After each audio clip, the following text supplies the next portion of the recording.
right. Hello, everybody. Can you guys hear me okay? Are you guys in the chat?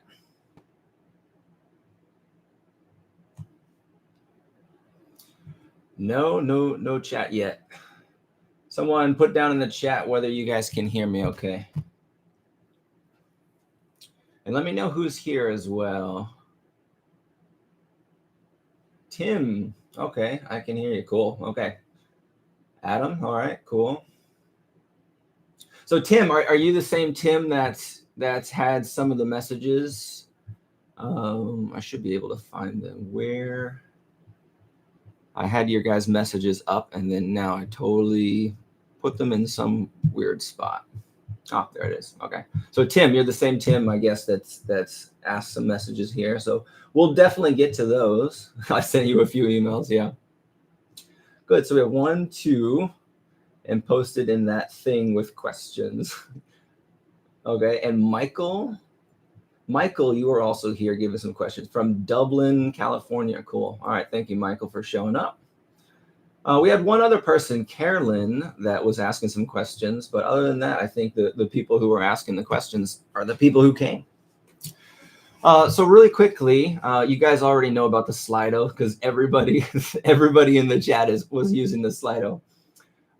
By the way, isn't Slido just the dumbest name for an app that you could possibly come up with? It's like all the good names are taken, so now they have the Slido app. Yeah. So think about if apps are getting dumber and dumber, the names are getting dumber and dumber, what do you think the apps are going to be called in like the year 2030? How about you guys post what you think an app will be called in 2030? 5 letters, nobody. Exactly. So let's do, there was a Q&A. Hold on. So I wanted to do a quick, I guess I don't need a poll. Tim and who was the other person? Michael. Have you gone through Playfully Inappropriate before? And I need to put this on this screen. Okay, sorry, I'm looking this way the whole time, and that's going to be very awkward for you guys. So, have you guys gone through Playfully Inappropriate? You kind of know what it's about. No, I bought the book just a month ago. Oh, Tim, we got a new edition coming out. Tell you what, I will send you a PDF version of that new edition so that you have the brand new edition. But thank you for buying the first edition. But you still have to review the second edition, okay? Pre-ordered the second one. Okay, cool. Yeah. Just send me an email so I remember about it. Okay, because I'm a very spacey person, and I will totally just forget. But yeah, I'm happy to make sure that you get the updated copy. Any place besides Amazon to buy the paper one? No. I've tried Apple Books, but they have the eBook version, and they just don't sell nearly as well as as Amazon. Like Amazon takes up like 90% of the sales, probably more than that for Playfully Inappropriate. So the idea of going through and trying to figure out which Apple password I'm supposed to use for that specific website is just a nightmare. Like remember how many passwords you have for everything. My iCloud is different from my Mac, from like all of these things are different. And then I can never remember which one it is. And then I just give up and do something else. So yeah, it's on Amazon right now.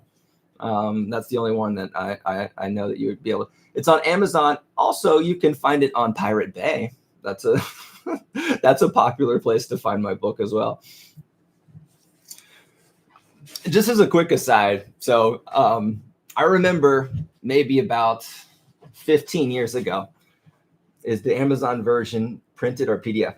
It's printed. We print the PDF. So there's a PDF version that I send to Amazon. Amazon it prints it up. So there's a print version, and then there's the ebook version. Right now, the ebook version is the only one that is available for pre-order. But you'll be able to, on Tuesday, you'll be able to purchase the print version. But for whatever reason, Amazon doesn't allow you to pre-order the print version, which I find very strange. Anyway, so I'll tell you a quick story about Pirate Bay.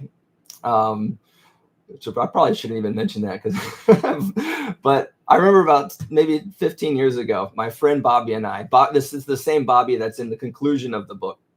He and I were talking about how cool it would be to come up with something that is so good that people would steal it. And I remember, like, I found out a few years ago that it was on Pirate Bay, and I was like, that's cool. People are stealing, like, that feels good to be worthy enough to have your stuff stolen. And plus, I've downloaded so many Walking Dead seasons that I think it's fair. Not the final Walking seasons. I just passed those up. But so let's go back to Playfully Inappropriate. So Tim and Michael, you said you pre-ordered, but you don't know much about it, much about the book. Do you know about benign violation theory, or BVT? That's cool. In the chat room, all of you are ranked number 1. Oh no, it's Tim ranked number 1, but he's done most of the chats. From your online courses, I know it. Okay, cool. If I did, I forget. Okay, cool. Well, let me, how about I explain it really quickly, because a lot of what I teach is based on benign violation theory. And I think the best thing I could possibly do for you guys is just to clearly explain what it is and why it is so important. I haven't done much of your course beyond the free samples yet. Okay, cool. So you have the Playfully Inappropriate course.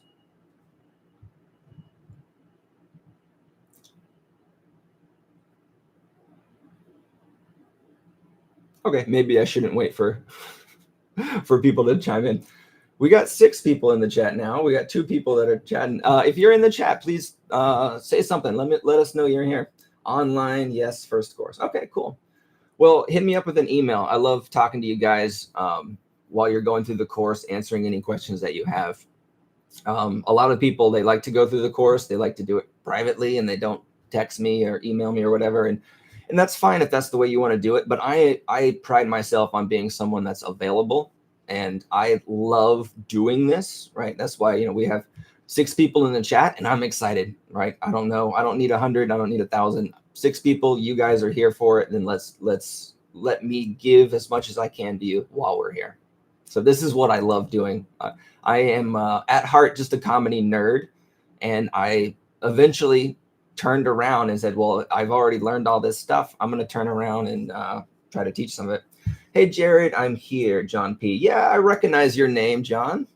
You've been around for a long time. I think you did the original Faster and Funnier. Not the original, but from a few years ago. The original Faster and Funnier was in like 2009 or something like that. It was really, really old. And by the way, like, Faster and Funnier is something that evolved. Like, I talk about evolving a lot, allowing your material to evolve. Faster and Funnier started out as a wiki, but I ended up doing the majority of the wikis, and eventually I had enough for a book. And so I was like, okay, well, I am 2/3 of the way to a book on accident. So that is how Faster and Funnier actually started. It was completely accident. It was just an experiment that I was running. And then I kept going with it because I was enjoying it, and it just evolved from there. And then the same thing with Playfully Inappropriate. Playfully Inappropriate was me coming up with, finding out about benign violation theory. And it just absolutely fascinated me more than any other scientific theory of humor. Because the best description of me is a comedy nerd. I read like the Encyclopedia of Humor. I read books on like college level books on humor, because I find this fascinating, right? And I don't even need to turn around and teach it to someone. I just find it intrinsically fun for its own sake. So yeah, if you had asked me how I define myself, it's comedy nerd, and period, end of story. I teach it because this allows me to keep learning. You guys pay for the books that I get to keep reading, so that's the deal we have. But yeah, so benign violation theory. it fascinated me in a way that I've never been fascinated by a scientific theory on humor before, because I could not figure out how to break it. All of these theories like relief theory, and like superiority theory, they work like 80-90% of the time. Like, they're good theories, but you can always find ways that they don't work. And also there are reasons why they're less useful. So are you guys aware of superiority theory or relief theory or any of that? It was in the first edition of the book. No. Okay. All right. How about Michael? Michael and John? As geeky as I am, no. Okay. Well, if you go through Playfully Inappropriate, I do a quick breakdown of those. But I'll just really quickly. Okay, so cool. Anyway, so go through Playfully Inappropriate, the first chapter, where I talk about the mechanics. I think it's the first chapter, possibly the second, where I talk about the theories. But anyway, the thing is that the theories, you can find ways to break them, and that really bothered me, because if it can be broken, it's not correct. It can be useful sometimes, but I find, like, the idea of superiority theory. Think about insults, how insults can be funny, right? You have a heckler, and you put down that heckler, and then the audience feels a little bit of superiority to that person that just got put down. And so a lot of humor that's out there uses some type of superiority theory where you are knocking something down, right? So you probably know, even without any scientific understanding of it, that humor is often indirect, and you're often mocking something, right? And that's just inherent to what comedy is. Comedy is a negative, is kind of a negative art form. And which is why I loved working with Kyle Cease so much. Kyle is the most positive person I've ever met in my life. And he was actually trying to build people up using humor, which is something I had never seen before. And I absolutely loved working with him. And that's why so much of what I do is kind of an offshoot of what he did. So superiority theory. It's a good theory. It gives you like maybe 80% or so. It works most of the time. But there are ways that you can break it, where there are forms of humor that don't require any superiority. And the second idea, and the second problem, is that it's not necessarily clear how you use that as a comedian. If I were to tell you, write a joke that makes the audience feel superior, like, what's the difference between an insult and that gets a laugh and an insult that does not get a laugh? And so, like, that's one of the areas where theories just start to break down. What I love about benign violation theory is I've never, ever come across any kind of example, no matter how bizarre of a hypothetical that I come up with, I've never found a way to break it. All right. And so real quick, benign violation, there's two factors that go into it. The first is that a joke has to be interpreted as being okay. And the second is that it has to be interpreted as being not okay. Right. So there's this dichotomy here where you have the joke has to feel safe and harmless and somehow normal or expected. Right. And this is, the harmless part of the joke. We'll talk about some examples in a bit. And then on the other side, you have what's called the violation. So it's benign violation theory, BVT. So benign is how it feels safe. And then the violation is what feels wrong or inappropriate about whatever you're saying. And what you guys can probably guess already is that is where you find the vast majority of punchlines are something inappropriate that is said in a way that feels benign and normal and playful. And so if you go through examples of humor, no matter where you go, you find this same exact pattern. And I've never been able to find a joke, like a stand-up comedy joke, formal, informal, storytelling, one-liner, tagline, offstage, any kind of formal humor, farting in an elevator. There are no exceptions to this rule. And that's why I am so obsessed with benign violation theory, is that I spent the first 3 weeks to a month, trying to break it with every single thing I could think of, and I could not figure out how to do it. And eventually I ended up sending an email to Dr. Peter McGraw, who is the co-creator of it. He works at the HURL laboratory, is the Humor Research Laboratory in Boulder, Colorado. And so I've been going back and forth with him trying to figure out, like, okay, so assuming that this theory is correct, who's been using it? Like, what are people doing with your theory? And a lot of the conversation with him he says, I don't know. Like, it's just a scientific theory. Nobody has tried to actually use this thing yet. And so that felt like my calling for the last several years, is just writing this book, or not several years. I spent about 9 months to a year writing this book and rewriting. I obsessed about the first edition. And then I spent about, I think I started rewriting this second edition back in March or so.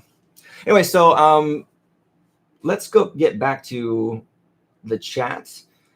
Any questions on benign violation theory? Or do you want some examples? Are there any people that you want me to come up with some examples for you? You have some pushback on it? I would love to hear pushback. So if you guys say, oh, I have something that breaks benign violation theory, I would absolutely love to hear that. Is that landing for you guys?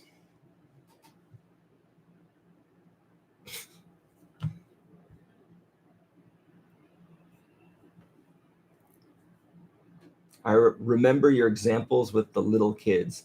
Yeah, little kids are a great example. And that is an example that came straight from Dr. McGraw.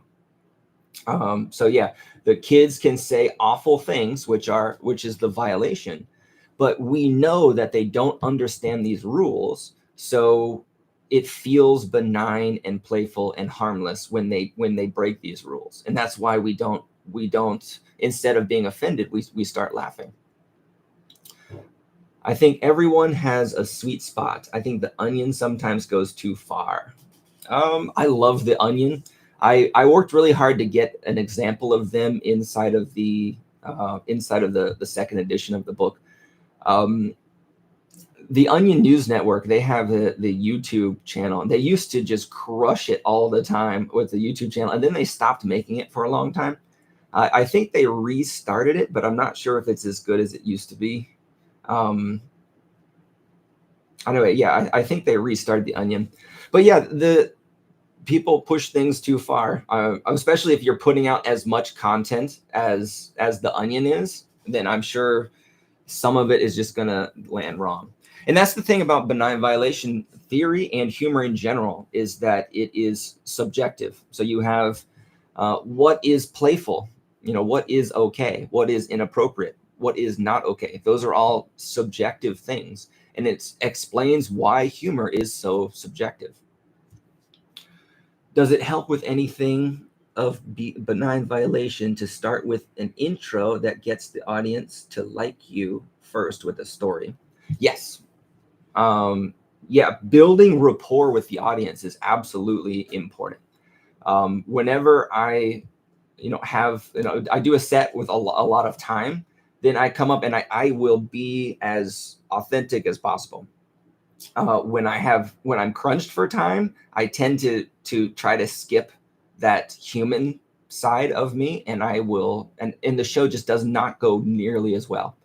So from my own experience, I think, yeah, being a person that you can look at it and like is so much of the battle. I mean, think about like your friends. When you make a joke with your friends, your structure is probably not perfect, right? You're just coming up with some kind of a joke, but you have so much goodwill built up with your friend. Like, your friend already believes that the thing you're about to say is going to be funny. And so you get this benefit of the doubt.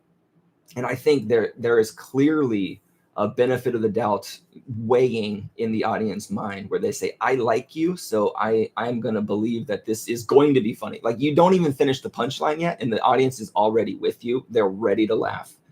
So yeah, I think that that's definitely building something inside of the intro where people can see a little bit of themselves inside of you, as long as it's done authentically. Every time I talk about this, I think about like, how would a salesperson do this? A salesperson would probably just come over and butcher it and just try to, all right, the audience wants me to be personal, so I'm going to say something really mechanical and personal. And then it just comes off a little weird, right? Because the audience is not just looking at what you say, they're trying to intuit your intentions as well. Right. So if you're coming off as someone that feels like you're just being legitimately authentic, then that's going to be a huge check mark for the audience. But if you come across as someone who's just plowing through saying, I think you would like it if I say, if I admit to this fear of mine, I think you would like it if I say that, then I think that from there, the audience is like, my bullshit meter is going off a little bit. So yeah, I think it depends on how you do it. But for me, the return on investment for building rapport with the audience is clearly worth it. Let's see. So cool. That was a good question. And one cool thing about benign violation as well is, so you can actually take that and flip it on its head, and you can create a joke where the setup is a violation and the punchline is creating safety. And a good example of that is when you use retaliation humor. So retaliation humor is basically, think about like putting down a heckler. When a heckler starts interrupting the show, then putting them down, it like they're interrupting the show, and that's a problem. The audience is starting to get uncomfortable, and they're saying like, this should not be happening.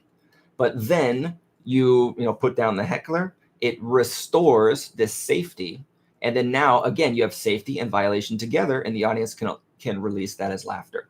So it actually works backwards, even though the vast majority of humor goes from like a safe setup to a violation inside the punchline. You can actually flip those, and it works exactly the same. Cool. Any other questions?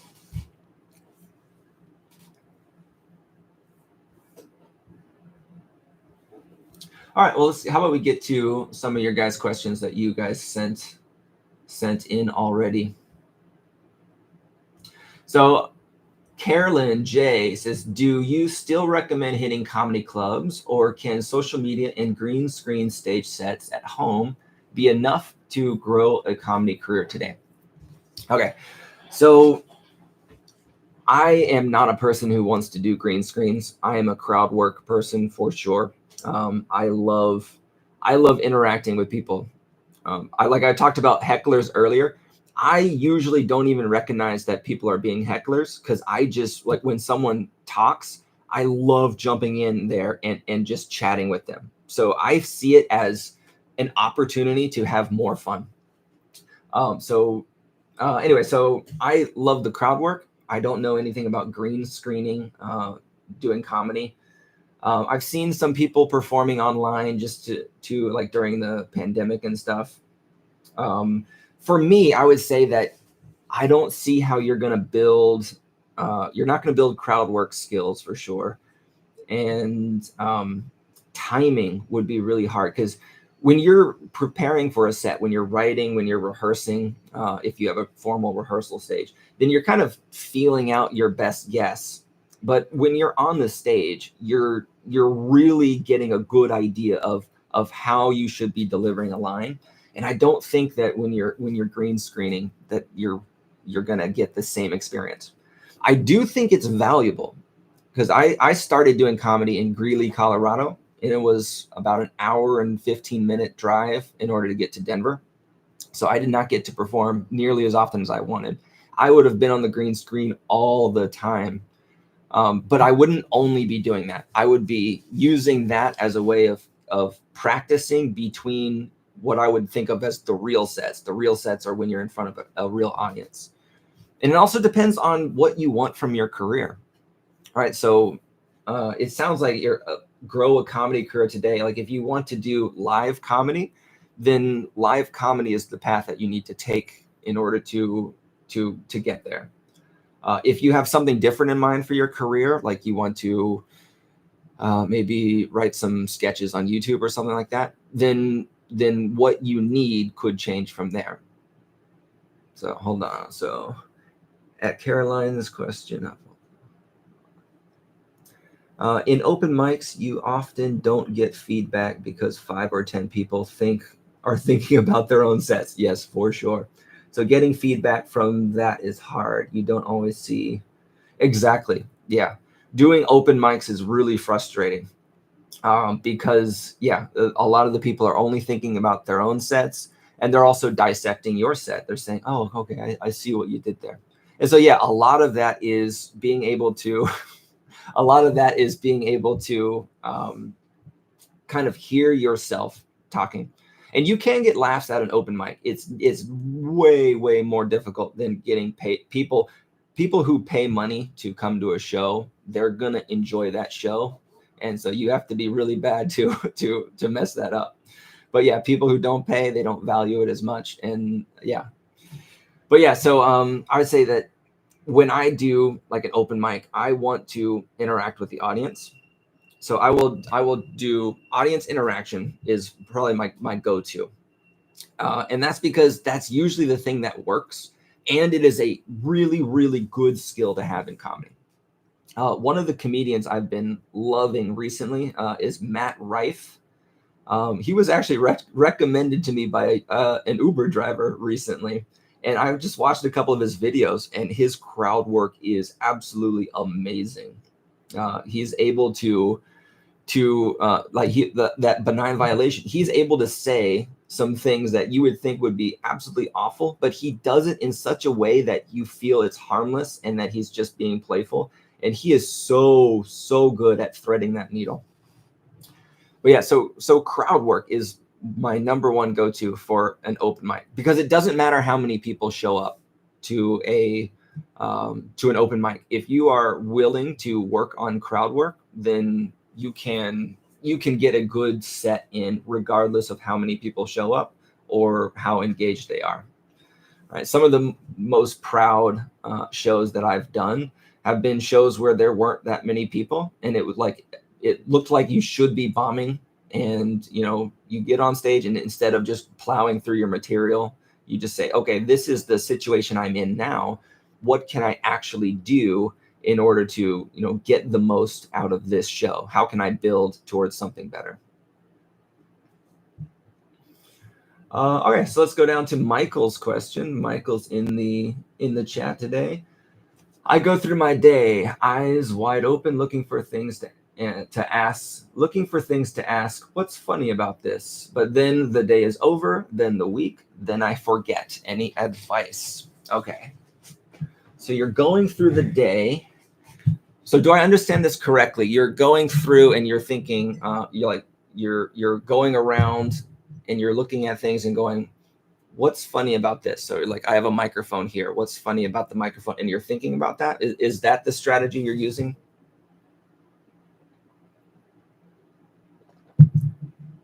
Because if so, I have a much better strategy for you that makes it way easier, I guess. Okay. So let me tell you my strategy, and it's also what I teach in the book. I read that somewhere. You read what somewhere? That to go around and think about what's funny about something. Okay. I think I get what you're saying. So let me give you my strategy, and I think it's way easier. Because all right, let's go back to benign violation, to look for what's funny in everyday things. Yeah, look for what's funny in everyday things, but you're not looking for something that is. All right, think about your normal humor off stage. All right, when you are with friends, are you looking for funny things, or are you noticing things that are a little bit off or weird, and you're responding to it playfully? Like, which one of those seems to track with your sense of humor? For me, when I'm talking to friends, everything, so observations, opinions, and experiences, What I'm doing is I'm looking for inappropriate things, and then I'm bringing my own playfulness into my response. And that's how you can create a benign violation. You don't have to have, see, yes, I never looked for how do I make this funny? All right, yeah, so you're looking for things that are like already funny. I would say that that's going to be very rare. That's called found humor. So it's when you find something that is already just off. Like a good example of that is like bad translations. Whenever you see like a sign that's mistranslated, then yeah, it's found humor. It's all the humor, all the pieces are already there for you. A better strategy is to go through your life, and instead of looking for things that are quote unquote funny, because how do you define funny? Look for things that are a little bit off, a little bit weird, a little bit inappropriate. Anything in your life that just kind of has this red flag pop up in your head and go, wait, that's not right. Right. So you're looking for that. That is way easier than finding things that are already funny. So what you can do is look for those inappropriate things and then write a punchline by responding to it playfully. And in the book, there's another step called comedic tension. I'm not going to get into comedic tension here because I would have to go. It would take a little bit too long for me to explain that. But even just responding with, do you guys know punchline questions? That's a part of in the first edition of the book. It was a playfully inappropriate juxtaposition question, and I renamed that, thankfully, like the George Carlin stuff. Are you talking about the George Carlin bit about stuff? You gotta need more stuff. Yeah, so like, all right, take that example. So George Carlin comes up with this bit about how we relate to stuff. I need to remember the whole bit in order to. So it originates, this idea originates from just an observation that we treat our stuff differently than other people's stuff, right? And then it grows and evolves from that. Yeah, a house is a place for your stuff. I remember, like, I remember bits and pieces of that bit. I remember there's a flight to, I think, Hawaii, and then they go to a different island, and then each time he has to divide his stuff a little bit more. Yeah, George Carlin is an absolute legend for sure. So Michael, did I answer your question? Let's see. I was asking what's funny about this, and then yeah. So does that make sense, Michael? Instead of going through life and trying to find the funny thing, you can find the thing that doesn't feel right, and then from there you respond with your own playfulness. And that is way, way, way, way easier than trying to find something that is already funny. Cool. All right, great.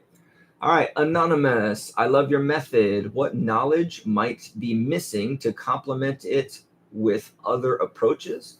Or is it enough to start on social media or in stand-up? Start on social media. What you can start on social media just by signing up. So starting in stand-up with, let's see. So this question is, are you enough? So here's the trade-off that I made with Playfully Inappropriate. I do not believe it is the absolute perfect book that everybody should use and only use this one. My purpose of Playfully Inappropriate was to say something that was not being said in the industry.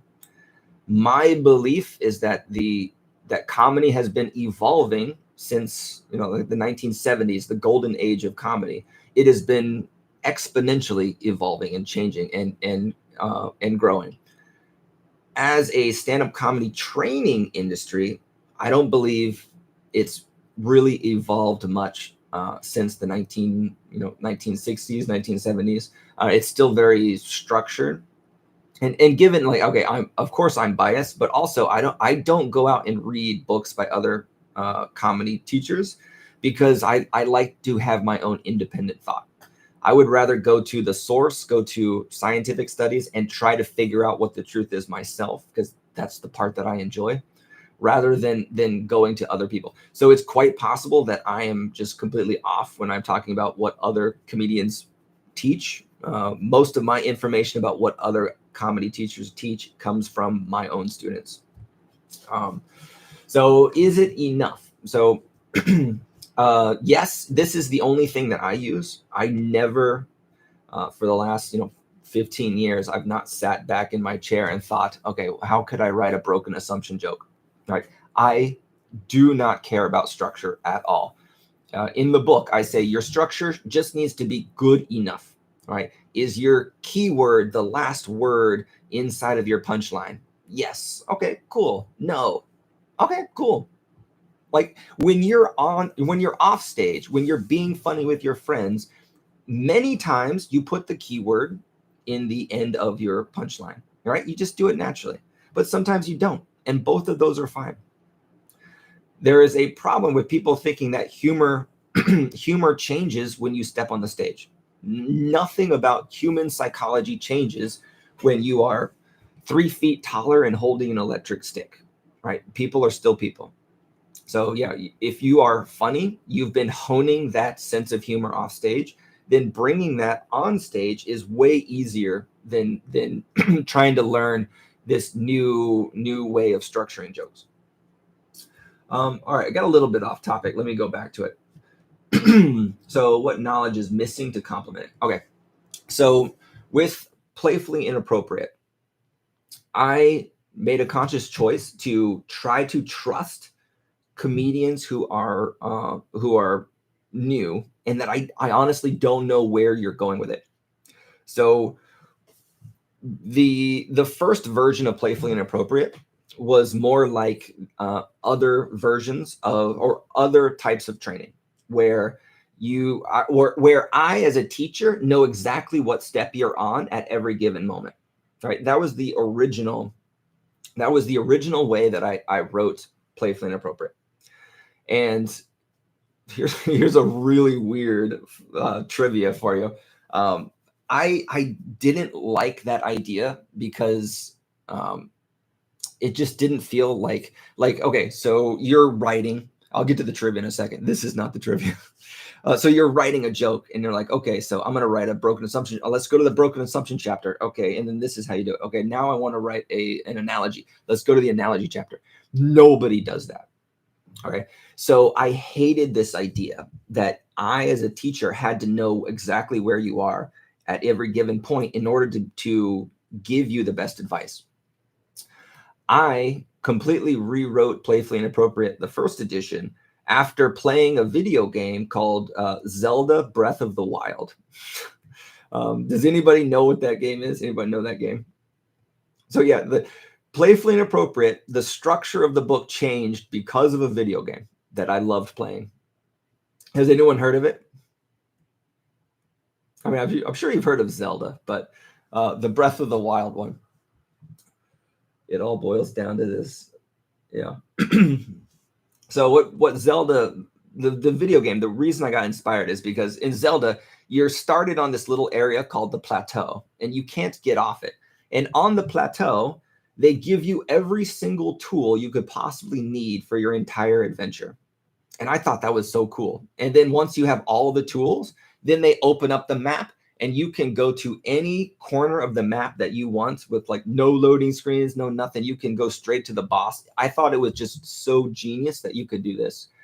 And I'm playing this video game thinking about how quote unquote unfair it is that you could build a game where the developer doesn't need to know where you are at any given point because they already gave you the tools and then they set you free in this playground. And so I'm playing this video game and I'm thinking it would be really cool if stand-up comedy was like this, where you could give somebody the tool in the beginning and then you could just say, here's all the different ways we can play with this same tool. And so that was a actual rewrite of Playfully Inappropriate was based on a video game. And by the way, my brother and my stepfather, we're going to be playing video games here in about an hour or so. We're going to be playing a game called Dead by Daylight. which is a really fun game. If you guys have ever played it, we have a lot of fun doing it. All right, so I'm a little behind on the chat. Hold on, I still haven't gotten to this the answer of this question. So what knowledge is missing to complement it? Okay, so with Playfully Inappropriate, I took this path where I don't know what you're doing at any given moment. I give you the tools to play around, but I have no idea how you're going to be playing with those toys. And that was a scary thing for me, because if you get it wrong, then you don't blame yourself, you blame me. So it was a scary thing for me to like let the guardrails down. But I think, you know, it's important, because I don't think the really structured ways of writing comedy, they don't give you the freedom to be yourself. And that's what I wanted to give you. I wanted to have as few rules as possible, so that you can just play around and discover what you love about comedy for yourself. So if I was going to say what complements my strategy, it would be the exact opposite thing. It would be finding teachers who have a lot of structure. And as a new comedian, that would be good for you. Like, as a new comedian, you should be checking everybody. You should go to every resource you can find, and you should figure out the truth for yourself, right? And then, so you basically, you go to all these teachers, you grab every tool you possibly can, you play with the tools as much as possible, and then when it's done, you put the tool down and you go play, right? So creativity is weird in that you need to love comedy enough to put in time to understand the rules, but you need to also be willing to put those tools down and start playing. So it's this weird, like, you can't love it too much, or you obsess about the rules and you refuse to let those rules go. But at the same time, if you don't care enough, then you don't go and learn the best strategies. So yeah, I would go in for Mr. Anonymous, I would go and find teachers that have a lot of structure, and then you can have both of those. And guess what? When one method is not working, try a different method. Because whatever method you're using right now, and this goes for a lot of different areas of comedy and life, whatever method you are using, you've probably gotten the most benefit out of it already. And what you can do is switch over to another method. You can get the benefit there, and then you switch back to this method, you get more benefit. And that can help you plow through these roadblocks that you come across. So a lot of this writer's block or whatever, it's using the same strategy, over and over again when the situation changes, but your strategy is not changing. So I love having tons and tons of strategies. And if something doesn't work, then fine, then just go and find another strategy. And you'll find that a lot of the time that problem just takes care of itself.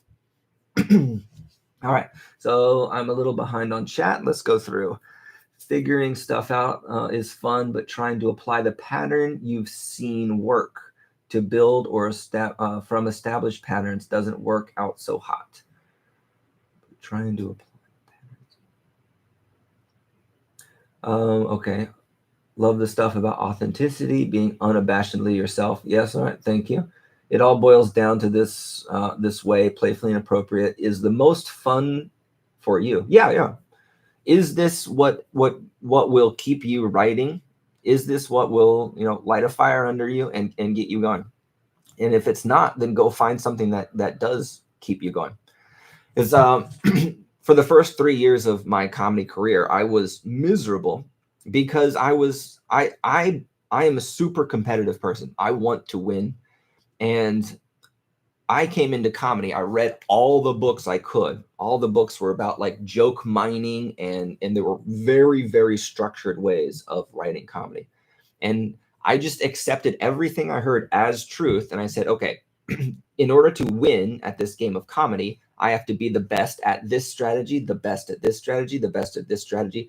And I was so focused on being the best at each of those strategies that I never realized that those strategies were actually making me miserable, and that it was no fun. It was no fun for me. So my career didn't start getting good until I let go of the need to be using these rules. All right. And I talk a lot about that in the conclusion of the book. The structured ways of comedy don't give you the freedom to be yourself. Yeah. The real you does not fit into any kind of joke structure. It's just impossible. You cannot get enough of your personality inside of a joke structure. I won't say impossible. There are some comedians out there that like Jimmy Carr. Jimmy Carr is absolutely hysterical, and he does have some very well written jokes. And I also feel like his personality does come through. So I'll say that it is possible, but I could not figure out how to do it myself. Get all the tools you can from all the teachers you can, then put down the tools and start playing. Love that too. Yeah, good. Thank you, Tim. All right, let's go back to, all right, Tim, your questions are up. So I'm thinking about how to organize all our ideas. Coming up with them really isn't the problem, but how to make use of all the notes, recordings, etc. Okay, so your problem is with organizing. So you're coming up with ideas and you have like notes, and you have different places where you put your ideas, and you're trying to organize them and get them all in one place. Is that what you're doing? So I would say the first thing you need to do is have a master document, where you have one document where you can just call it like active material. Yes, just stacks and stacks of stuff. All right, is your stuff like dispersed around, or is it in one master document? Because you need, what I do, I have one master document.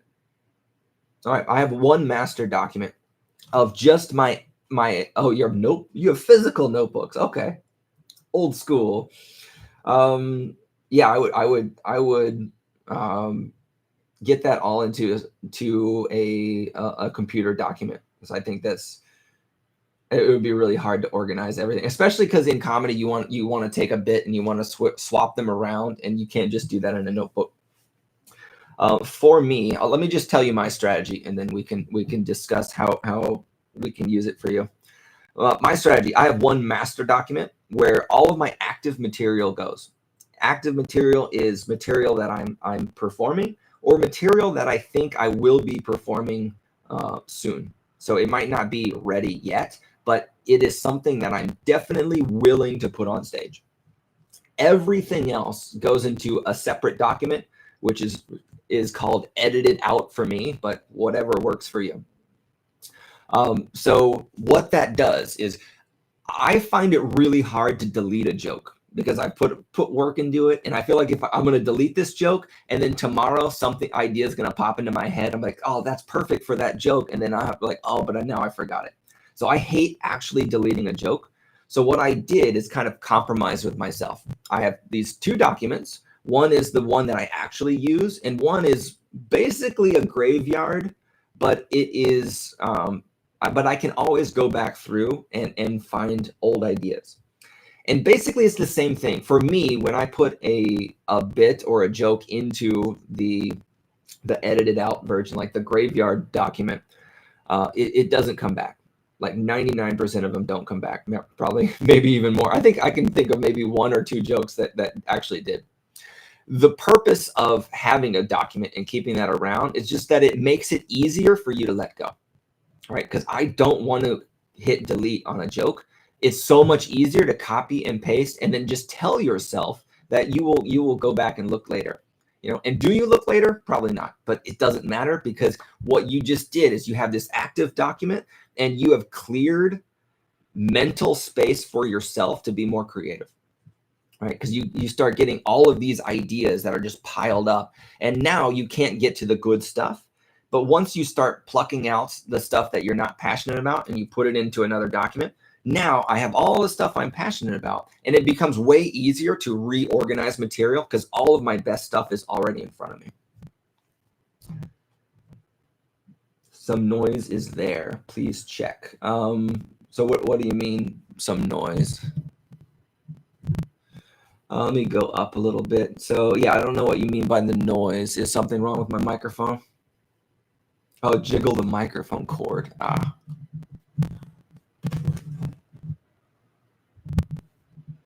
Okay. Good. Thank you for letting me know. All right. Let me know if there's any feedback or if it gets weird still. So no, tons of notebooks. So Tim, can we switch over to a digital way of writing? And you can always go back to. Is there something about notebooks that you really love? So Patrick, while you're answering that, I'm going to talk to Patrick. Playfully Inappropriate is a great book, and I look forward to the new version. It was very helpful in showing tools that the pro comedians use. Lots of comedians use but statements for. Yeah, I was surprised at how many like explicit examples of but statements there are. It's just a really, really easy way of creating comedic tension. Like you use literally one single sentence, and you can tell the audience the situation and what the problem was, and you can get the audience invested.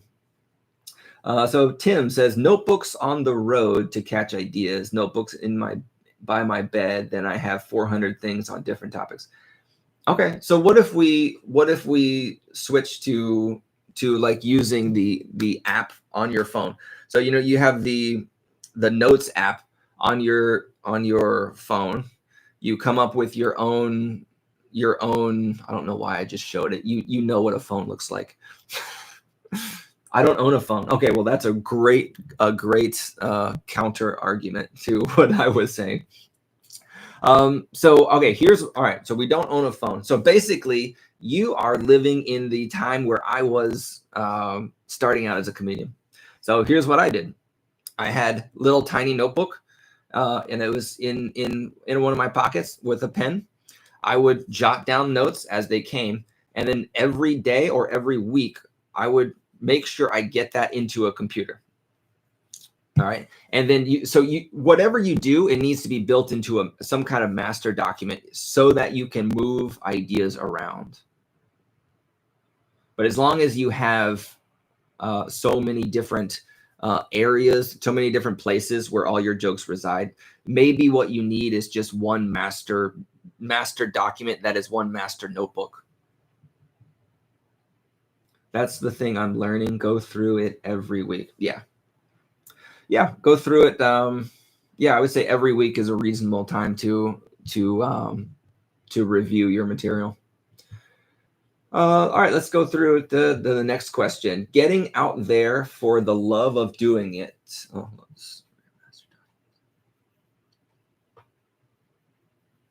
But every unrelated joke. My master document is just the material I'm willing to perform. Either I'm performing now or that I see myself performing soon. So most of it is stuff that I've already performed and that I'm actively performing. And then the other bits of material are things that I am probably going to throw on stage next time, depending on the show. Yeah, but to me, master document just means stuff I'm willing to put on stage.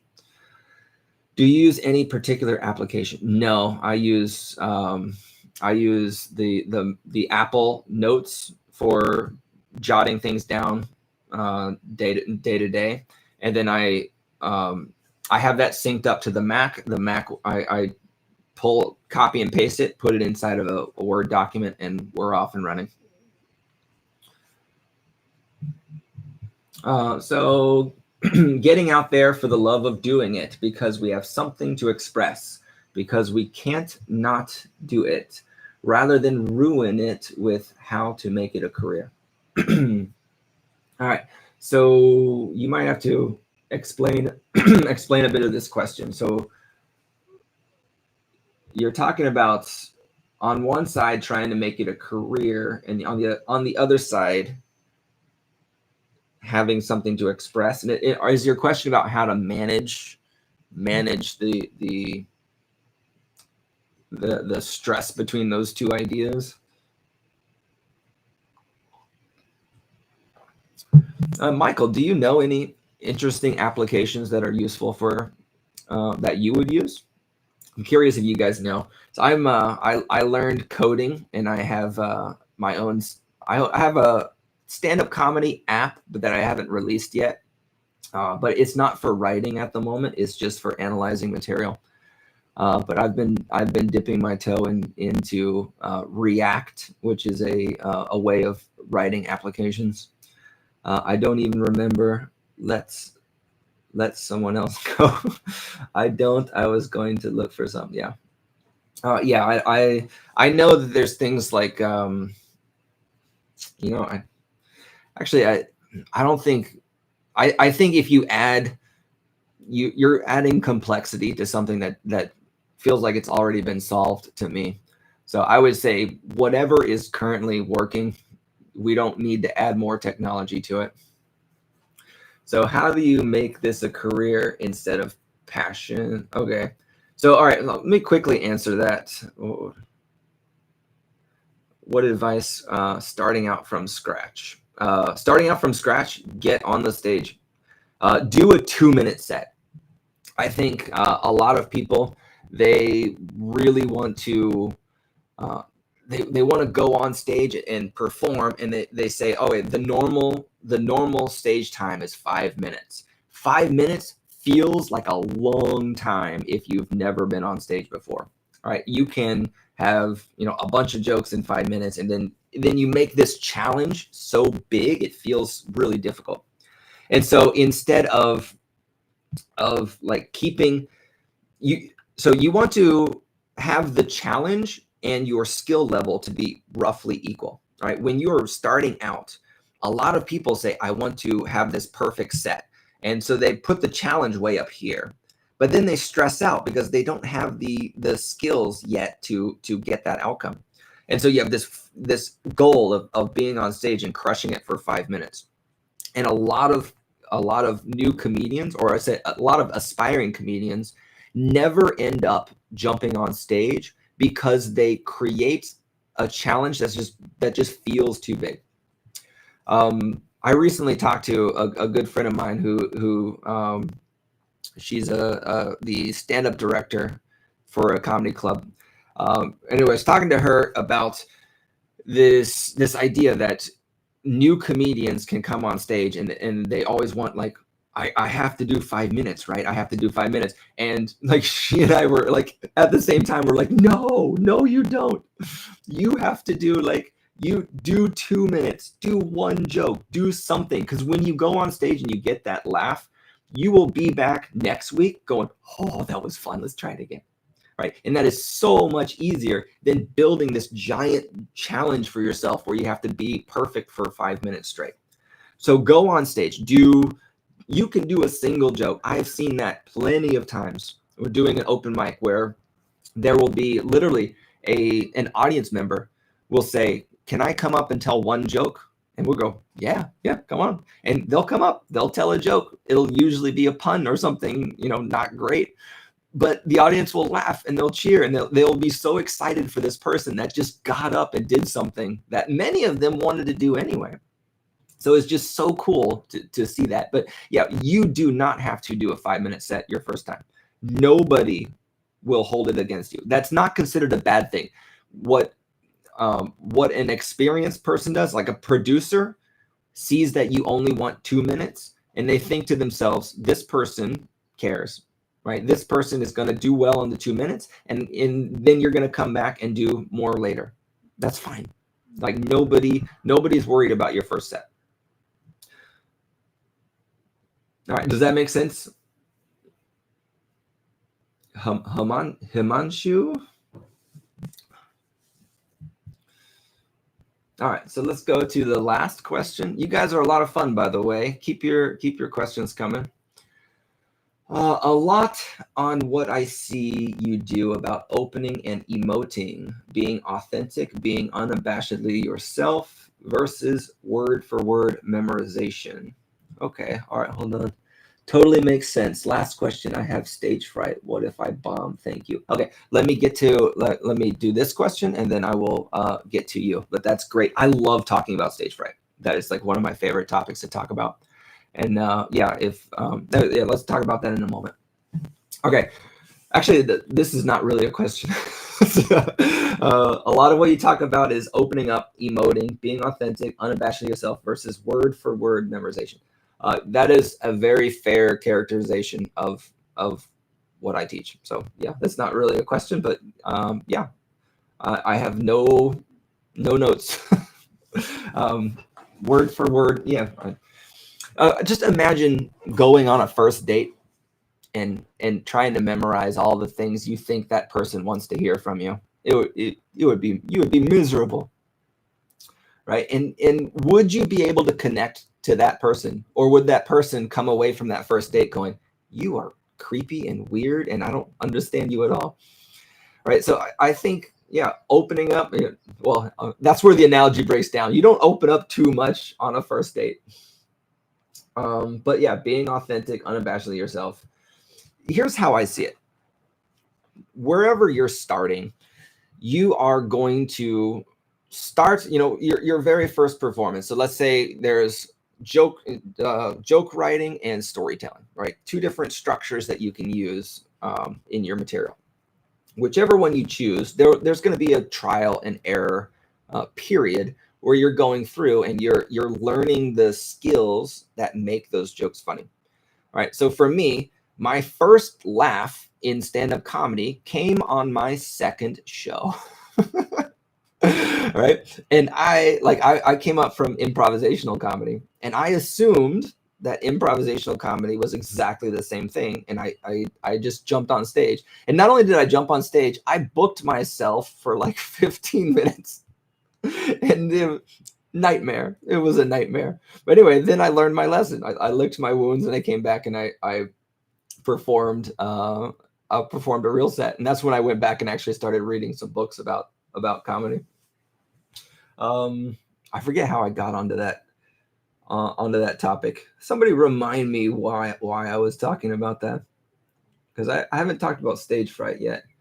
Oh yeah, versus memorization. Okay, being unabashedly yourself. Yeah, I think I lost my train of thought on that, which happens a lot. And by the way, a lot of comedians think that, like, what if I forget a joke? It's funny. When you forget a joke, the audience knows it. And if you own that, then it becomes okay. Like, again, think about benign violation theory. So first date analogy was great. No, thank you. So benign violation theory. Oh no, I just lost it again. Okay, so all right, when you're on stage and you are telling a story, and let's say you just forget where you are. We have benign violation. We have okay and not okay. So the audience realizes that you don't know what you're talking about, right? So that is not okay, right? So we have the violation part of a benign violation, but we don't have safety yet. So now the audience is like concerned. They're like, uh-oh, is this going to go off the rails right now or what? And so the audience starts to feel a little bit of stress. But then if you call the moment, then what you can do, you can get a laugh a lot of the time just by saying, I have no idea what I was talking about. And the audience just goes, it feels like it's okay now because the comedian just called the moment, right? Call the moment just means like whatever's happening, you just be there now.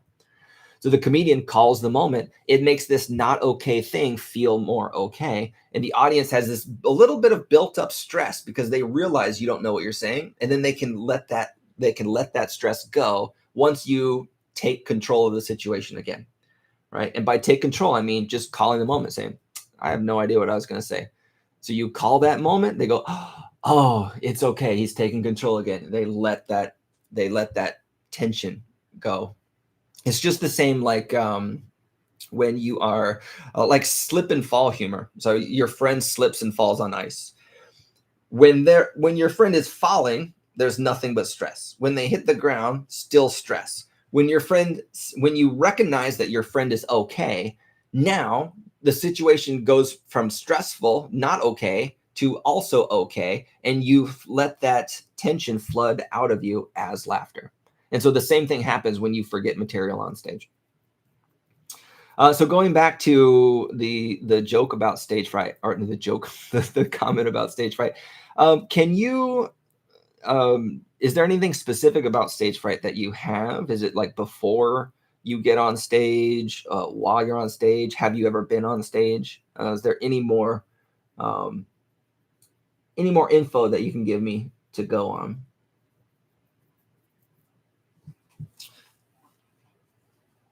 Because there's a lot of stuff I could talk about for stage fright. I just need to.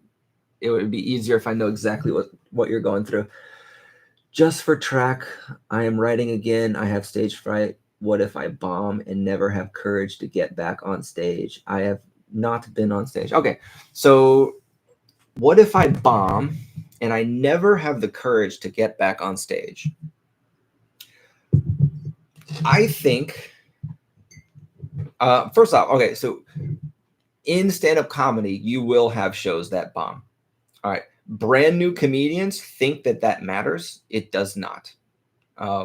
There are, like, you check out the chat. We were talking earlier about being on open mics where there's maybe 15 people there and 14 of them are comedians that are in their own head trying to figure out what they want to say. Being able to get good laughs in that environment is incredibly difficult. So nobody looks at that and says, well, that was a bad set, because nobody was actually paying attention. Everything's me. And then you're like, oh, my set wasn't good. And you're like, huh? Well, you were performed? What do you even mean? Find a small stage just to practice in front of 3 or 4 friends. Work your way up. Okay, yeah, you could do that. Okay, so for stage fright, first off, why couldn't you get on stage? Like, let's use the worst case scenario. Let's just say that you bombed your first show, like me, by the way. Let's say you bomb your first show. Why can't you get on stage? Because for me, like, when I bombed, my reaction was, I'm gonna figure this out, because there are physics to these kinds of things, right?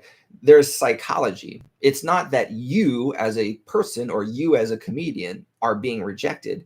It's just that whatever assortment of ideas and the way you gave those ideas to the audience was not what they were expecting, right? So there is nothing personal about any of your shows.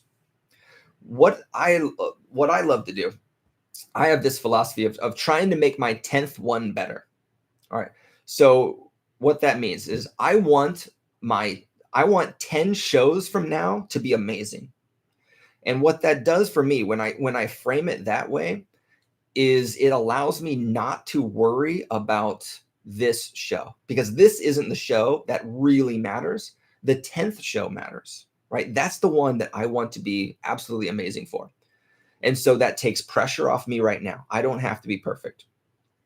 What it also does is it allows me to experiment, right? Because if I still have 10 shows to get perfect, I'm allowed to do whatever I want in order to meet my real goal of being really funny 10 shows from now. And so each time I perform, I think about that. I think about, okay, what can I do now to make 10 shows from now amazing? And that really helps me take some of the pressure off of what I'm doing. And by the way, I do that for things like this. This is my very first live stream. I've never done any live streaming before. And you better believe that before I did this, I was thinking in my head, how can I make 10 live streams from now amazing?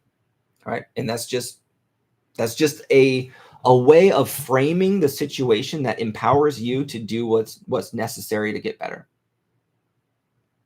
So yeah, you can replay this live stream. I think we talked about, I'm not sure if you were here, we talked about so doing the 2 minutes on stage. Yeah,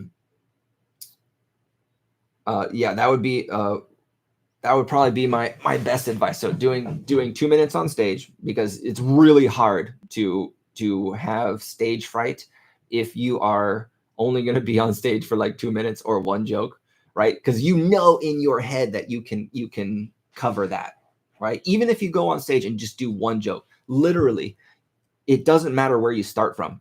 If you are saying like 10 shows from now, I want to be great, not great, but I want to be competent. That means your first show is allowed to be one single joke. Your second show can be 2 jokes. All right. It doesn't matter, because you're building something where 10 shows from now, you're going to be on stage like everybody else. And you get to shortcut all of that stress where you're like, oh my God, I don't know if I know this joke. Well, actually, I do know that joke because I told it last week. Okay, so I'm okay there. Is that making sense?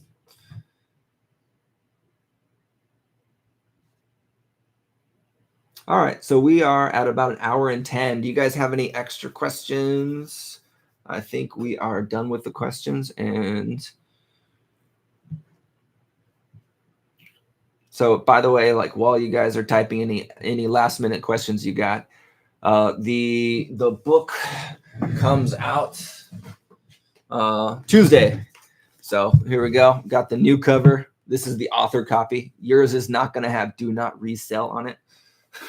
Hopefully, unless you bootleg it. And then also the workbook is brand new. So this is, even if you got the first edition, this is brand new. This was great. Tim, all right, thank you. Thank you for letting me know. All right, so no more questions? So really quickly, I think in the description, thank you for your guidance. I am considering 2-minute open mic. Good. And where are you from? What area of the country are you based out of? So my wife is Taiwanese. So I actually did time away from comedy while my son was being born. So I'm actually in Taiwan right now, which is why I messed up the original link for our timing, because it is my morning right now. So right now we're waiting for my wife's green card before I go back. But yeah, my son was born in Taiwan. We decided to have him born here. And so, yeah, I've been in Taiwan for the last 3 or 4 years, just being a father, which has been amazing. What area? I am from India. Okay, cool. So yeah, you and I are closer on time zones. Patrick says, congrats. Thank you so much. I've missed comedy, like live comedy, so much, but there's so much like science on like the first 3 years of a child's child's life is just so incredibly important. And I thought it was incredibly important that I teach him my value set, and that requires me to be here day in, day out. And so I decided to like step away from comedy. And by the way, like my opening joke after coming back from my hiatus was so in Atlanta, I did a joke where I came on and I just said, like, I promised you that I was funny. And then I told the audience about how I have been away from the audience, or been away from the stage for 4 years now. And the audience was totally with me. So it was so much fun to be like, I think that was the most authentic I've ever felt on stage. Because that was a legit scary thing for me, because it's been 4 years that I had not been on stage, but I still have the name Jared Voley, which I mean I'm not famous, so like audience members have no idea who I am, but a lot of comedians do. And so I was in the situation where I have a lot to lose because people can see me fail, but I also feel kind of new because I've been a father for the last 3.5 years, but I also took time while pregnant. So I've been away for 4 years. And so it was extremely, it was stressful for me because there was a lot to lose, but also not a whole lot to gain, right? Right. So if I have a good set, people go, yeah, of course you did. But if I have a bad set, people go, I knew you were a fraud. So yeah, I know about the pressure of being on stage. So I guess I got to be new twice. Anyway, so yeah, so cool that you took time off to be a dad full time. Thank you so much, Tim. That means a lot to me. I mean, it means a lot to me. Yeah. Okay. Yeah. Thank you guys for your comments. So Tuesday, I can order the paper copy of the book and workbook on Amazon. Yes, you can. I will let you guys know. I'll send something on Facebook and and send you a mailer for that, and just let you know that it's live. If you buy it, I think if you buy it Wednesday, it might be cheaper than Tuesday. Again, this is just a weird rule that Amazon has that I have to have it normal price. It has to launch at normal price, but then I'm allowed to do a promotion. So I'm planning on doing a promotion on Wednesday. So if you buy it on Wednesday, it'll be cheaper. And then please remember to review it. Those reviews mean so much to the long-term viability of the book. And yeah, by the way, Tim, like you guys that are saying that, thank you for being a dad. You cannot imagine how much I appreciate that comment. I talk a lot about emoting because I have those emotions. Like I'm overwhelmed that you would say something that nice. So thank you. It was a scary thing for me doing, and I appreciate that other people appreciate it. Okay, well, I think we're going to be wrapping it up. Any last minute questions? I deeply appreciate all of you for showing up, and I hope I gave you guys some useful stuff. So thank you once again for being here. Jeff Foxworthy did that. He was offered some big movie deal in Canada, and he said, no thanks, he's got to be with my kid. That's amazing. I did not know that about Jeff Foxworthy, but that tracks. I think Jeff Foxworthy went to the same church that my father went to for a while. So yeah, and my father, I think he's told me some stuff about him. So that seems to track with the kind of quality person that I've heard he is. So. All right, guys, I want to let you go. I'm going to go play some video games with my brother and my stepfather now. I love you guys very much. Thank you for showing up. And we hope to get that book on Tuesday. All right, so I'm going to end the stream now. Goodbye, everybody.